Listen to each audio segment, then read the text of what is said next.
আসসালামু আলাইকুম ওয়া রাহমাতুল্লাহি ওয়া বারাকাতুহু। প্রিয় শিক্ষার্থী বন্ধুরা, আমরা যেখানে ছিলাম, আমরা যে কাজটি করতেছিলাম তা হলো যে এর আগের পর্বে আমরা স্কোপ স্টাইল দেখেছিলাম। এখন আমরা একটা কাজ দেখার চেষ্টা করব, তা হলো হচ্ছে স্লট। তো স্লটটা খুবই গুরুত্বপূর্ণ। তো এর আগে আমরা প্রপসের মাধ্যমে আমরা জেনারেল একটা কন্টেন্ট পাঠিয়েছি। এরকম কি পাঠিয়েছি? আমরা কন্টেন্ট পাঠিয়েছি, মানে হচ্ছে ভেরিয়েবল পাঠিয়েছি। আমরা এই যে টেমপ্লেটগুলো লিখলাম, এগুলো কিন্তু সিঙ্গেল ট্যাগও লিখতে পারি, আবার মাল্টি ট্যাগও, মানে ক্লোজিং ট্যাগও লিখতে হতে পারে। কারণ যখন আমাদের ক্লোজিং ট্যাগ লিখবো, তখন কিন্তু আমরা চাইলে এর ভিতর থেকে অন্য টেক্সট পাস করতে পারি। যেমন সে মাই মেনু, এরকম দুইটা টেক্সট হতে পারে, আমি এই টেক্সটটাকে অফ করে দিচ্ছি। এখন এর ভিতর থেকে আমরা চাইলে আমাদের যে কোনো কন্টেন্ট পাস করতে পারি। যেমন আমরা চাইলে আমাদের এই যে মাই মেনুর ভিতরে যে মেনুটা আছে, রাইট না, চাইলে আমরা এই মেনুটাও কিন্তু এখান থেকে পাস করতে পারি। তাহলে সেইটা কিভাবে পাস করতে পারি সেই বিষয়টা আমরা এবার দেখার চেষ্টা করি। তো আমরা এইটাকে একটু কপি করছি, কপি করে এইটাকে এখানে কমেন্ট করে রাখছি। প্রিয় বন্ধুগণ, এখন যদি আমরা এখানে আসি, এসে এই যে মাই মেনুর ভিতর থেকে এটাকে আমরা পাস করে দিতে চাই, আমরা চাই তো ভালো কথা, এইগুলো এখন আমাদের কাছে কি নাই, শুধুমাত্র আমরা ইউএলএলআই পাস করে দিতে চাই এবং তাহা দিলাম। এই যেগুলো আছে এগুলো আসলে আমি এখন বুঝতেছি না তেমন কিছু, স্ট্যাটিক যাতে পাঠানোর চেষ্টা করছি।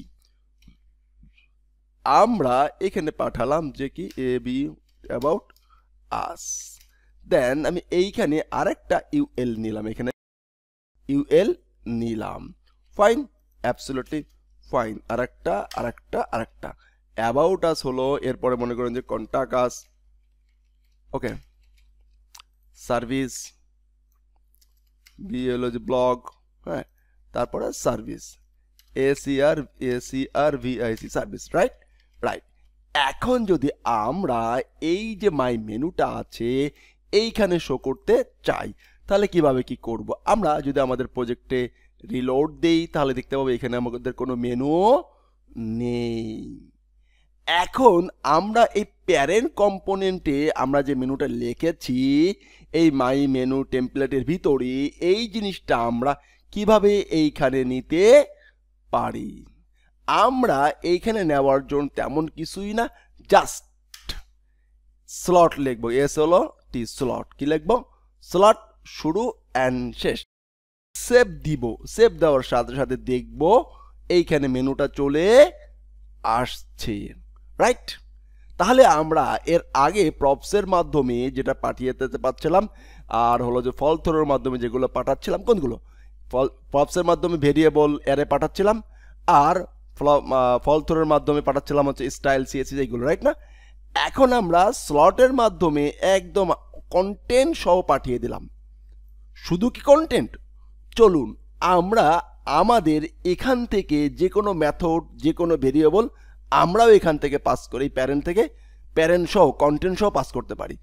যেমন সে এইখানে যে মাই মেনুটা আছে না, কই, এই যে মাই মেনু টপ মেনু ছিল, টপ মেনুর নিচে যে আমার যে অ্যারেটা আছে, এই অ্যারেটাকে আমরা একটু কাজ করার চেষ্টা করি।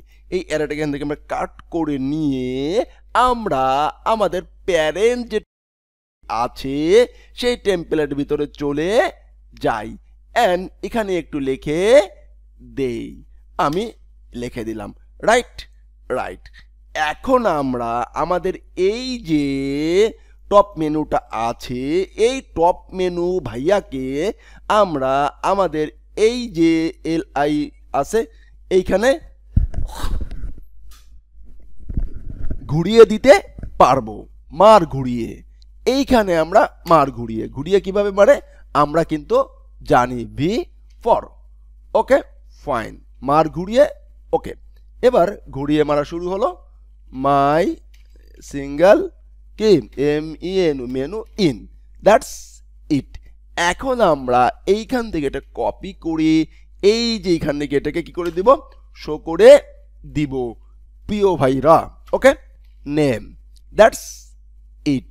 নেম, এই যে দেখেন নিচের দিকে এটার অবজেক্টের কি আছে, নেম আছে, কি আছে, নেম আছে, রাইট, অ্যাবসলিউটলি রাইট। এখন যদি আমরা এইখানে এটাকে সেভ দেই এন্ড ব্যাকে আসি, দেখেন চলে আসছে, রাইট রাইট। তাহলে আমরা স্লটের মাধ্যমে যে কাজটি করতে পারলাম বা করার চেষ্টা করলাম তা হলো যে একটা টেমপ্লেটের ভিতরে আমরা আমাদের সব কিছু শুধুমাত্র ভেরিয়েবল না, শুধুমাত্র সিঙ্গেল অ্যারে না, শুধুমাত্র সিঙ্গেল মেথড না, আমরা চাইলে HTML সহ টোটাল পূর্ণাঙ্গ একটা টেমপ্লেটও আমরা পাস করতে পারি। এখন আমরা এইখানে যেটা করেছি সেটাও করতে পারি, সে কি এই যে রাইট ক্লোন দিয়ে আমরা এটাকে এই যে সিঙ্গেল মেনু এখানে পেস্ট URL এন্ড দিয়ে দিলাম। এখন যদি আমরা এটাকে সেভ দিয়ে রিলোড দেই, দেখতে পাবো যে এইটার ইনস্পেক্ট এলিমেন্ট করি এবং প্রত্যেকটা জায়গায় URL চলে আসছে। হ্যাশ পড়ে গেছে, কেন হ্যাশ পড়ে আছে আমি তো জানি না, জানে কে? ভুট্টা সাহেব। ওকে ফাইন, মাই সিঙ্গেল মেনু। এখন এইখানে কি দেওয়া আছে কিছু নাকি হ্যাশ দেওয়া আছে? হ্যাশ দেওয়া আছে।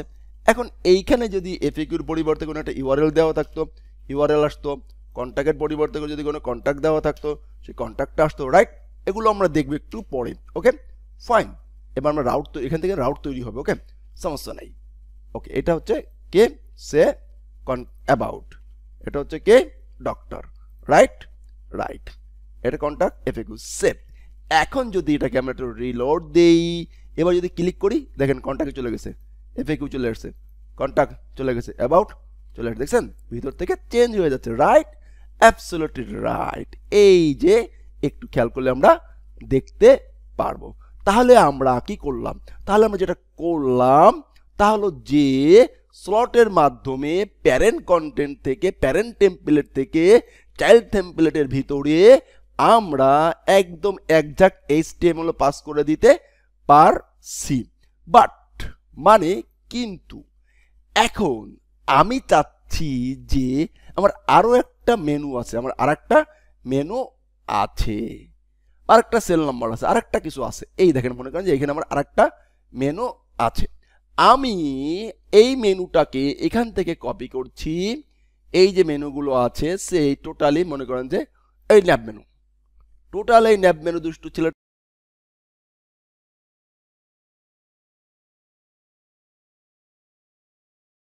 কাট করলাম, কাট করে আমার এখানে এসে এই ন্যাব মেনুর এখানে একটা জায়গা রেখে দিলাম। বাট এখন যদি এখানে আসি একটু দেখি, উপরে কিন্তু আমার আরো মোটামুটি একটা কিছু আছে। এই মনে করেন যে আমার যে লোগো আছে, হ্যাঁ সেল নম্বর আছে, তারপরে যে মেনু আছে। এখন যদি আমি সেভ দেই, এখন মারামারি শুরু হয়ে যাবে। এখন এই যে স্লটটা আছে, এই স্লট এবং এই দুইটা স্লট এক জায়গায় পড়ে যাবে। বাট মানে কিন্তু আমার এই মেনুটা এইখানে বসাবো, আমার এই মেনুটা আরেকটা জায়গায় বসাবো, আমার মন মতন। আমার কি মতন? আমার মন মতন। সেই কাজটা আমরা কিভাবে করতে পারি নেক্সট পার্টে আমরা দেখব।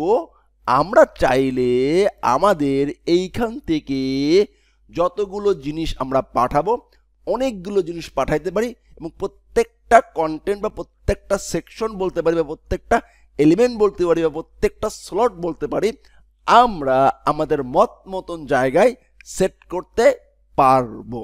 তাহলে নেক্সট পার্টে আমরা সেই বিষয়টা দেখব ইনশাআল্লাহ। আসসালামু আলাইকুম ওয়া রাহমাতুল্লাহি ওয়া বারাকাতুহু।